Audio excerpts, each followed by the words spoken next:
Bueno, muchachos, ¿cómo están ustedes? Culminando el tema que hemos tratado en esta semana sobre la sociedad industrial, en esta oportunidad vamos a hacer una síntesis de dicho tema. Vamos a comenzar diciendo primero que hablar de la sociedad industrial es tener claro, en primer lugar, que la revolución industrial, como hemos visto en los temas anteriores, va a generar unos cambios profundos en la economía, en la sociedad y en otros aspectos de la vida humana, ¿no es cierto?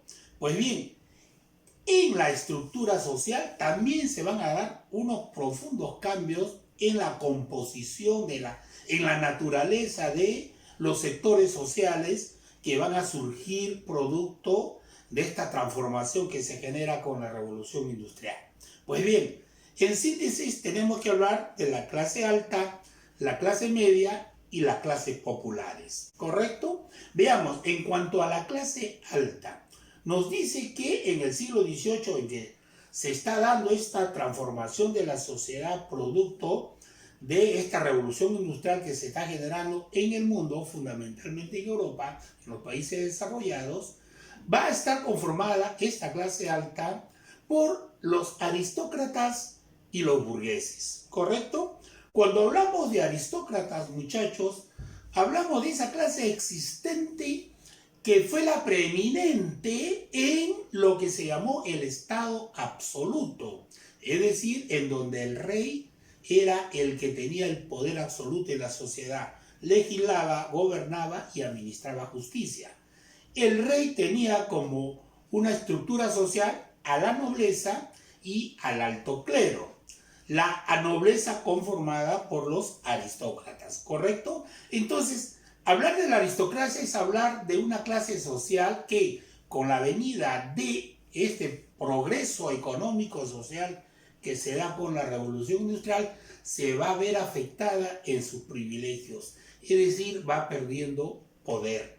Junto a la aristocracia, entonces, tenemos a la burguesía, que es la clase propiamente que va a surgir, va a consolidarse como clase social durante esta etapa del desarrollo de la sociedad, ¿no es cierto? ¿Y quiénes conformaban a la burguesía? Eran obviamente los que tenían un fuerte poder económico, los grandes capitalistas, los grandes comerciantes que habían surgido y habían amasado fuertes fortunas. Obviamente la burguesía con este poder económico tuvo un mejor estilo de vida, mucho mejor que los aristócratas que, repito, iban perdiendo poder, iban perdiendo privilegios.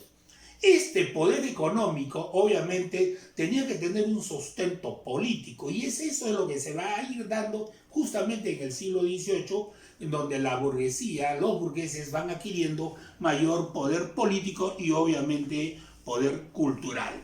De tal manera que ellos, al asumir esta preeminencia en el manejo y control de la sociedad y del Estado, obviamente van a tener como bandera principal de lucha la exigencia del respeto por la propiedad privada.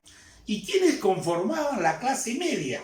La clase media estaba conformada por los llamados profesionales liberales, los abogados, los médicos, ¿no es cierto? Y también por los funcionarios del Estado. Estos en las ciudades, pero en el campo, quienes conformaban la llamada clase media, estaba conformada por los empresarios, ¿no es cierto?, pequeños y medianos propietarios del campo. Y en las ciudades, los empresarios de mediano poder económico, ¿correcto? Obviamente es la clase media la que va a representar o la que va a asumir mejor el estilo de vida burgués, es decir, un estilo de vida acomodado, un estilo de vida del cual se satisfacen, aparte de las necesidades básicas, las necesidades secundarias, obviamente no al nivel como eran satisfechas por lo que correspondían a la clase alta. ¿Y quiénes conformaban las clases populares en esta sociedad industrial que se va formando durante el siglo XVIII? Obviamente eran fundamentalmente los obreros industriales. Ojo, la sociedad industrial entonces, con el desarrollo de la revolución industrial, va a dar origen o va a permitir el surgimiento de dos grandes clases antagónicas. La clase burguesa, por un lado, los empresarios, y por el otro lado, los obreros, que en todo caso eran dos caras de una misma moneda. En el campo estaban, obviamente, los pequeños propietarios de tierra, los jornaleros, los campesinos. El pueblo en su conjunto, que era mayoritario en esa sociedad que se estaba formando durante el siglo XVIII. Entonces, en síntesis, cuando hablamos de la sociedad industrial, estamos hablando del surgimiento de la burguesía y del obrero o del proletario, como se llamaba en aquel entonces. Clases sociales antagónicas que van a marcar el derrotero del desarrollo de la sociedad hasta nuestros días. Pero también es necesario, muchachos, tomar en cuenta en este tema de la sociedad industrial el tema de la mujer. ¿Cuál era el papel de la mujer? ¿Cómo era considerada la mujer? ¿Qué funciones en esta sociedad industrial se le daba a la mujer? Obviamente, si en la actualidad todavía la sociedad moderna sufre de un fuerte machismo en unas sociedades más que en otras, pero sin embargo, este machismo que se tiene ahora, obviamente con mayor razón lo vamos a tener a inicios del siglo XVIII con el desarrollo de la sociedad industrial. Es decir, a las mujeres no se les reconocía derechos políticos. Es más, ¿qué funciones tendría que cumplir entonces la mujer en aquel tipo de sociedad? Pues a las mujeres de la clase alta, de la clase media, se les daba las tareas domésticas. Pero cuando decimos tareas domésticas, nos estamos refiriendo a la administración del hogar, a la conducción del hogar, ¿correcto?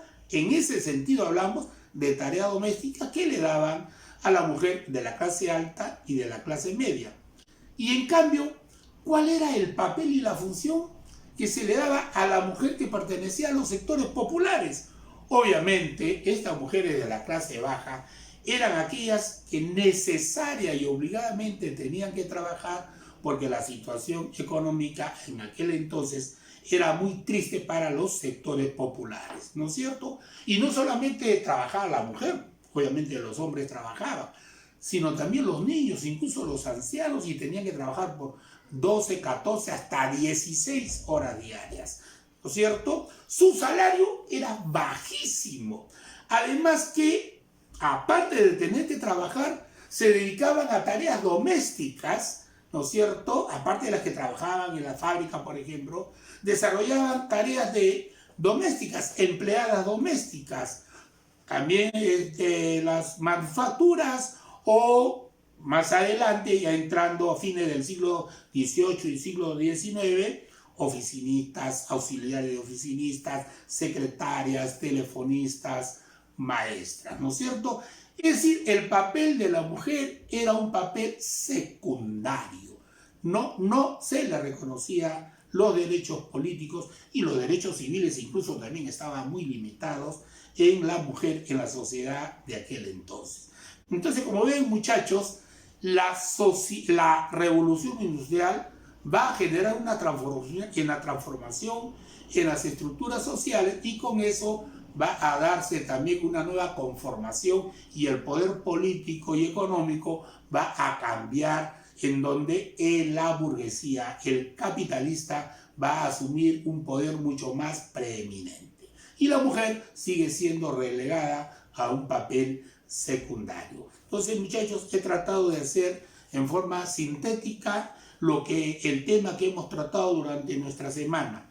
El día martes les voy a dar el siguiente tema que corresponde, ¿no es cierto?, a nuestra clase, a nuestra cuarta sesión de aprendizaje. Sin más ni más, entonces, muchachos, de esta manera hemos terminado nuestro tema de la semana que está terminando. Nos vemos, hasta luego.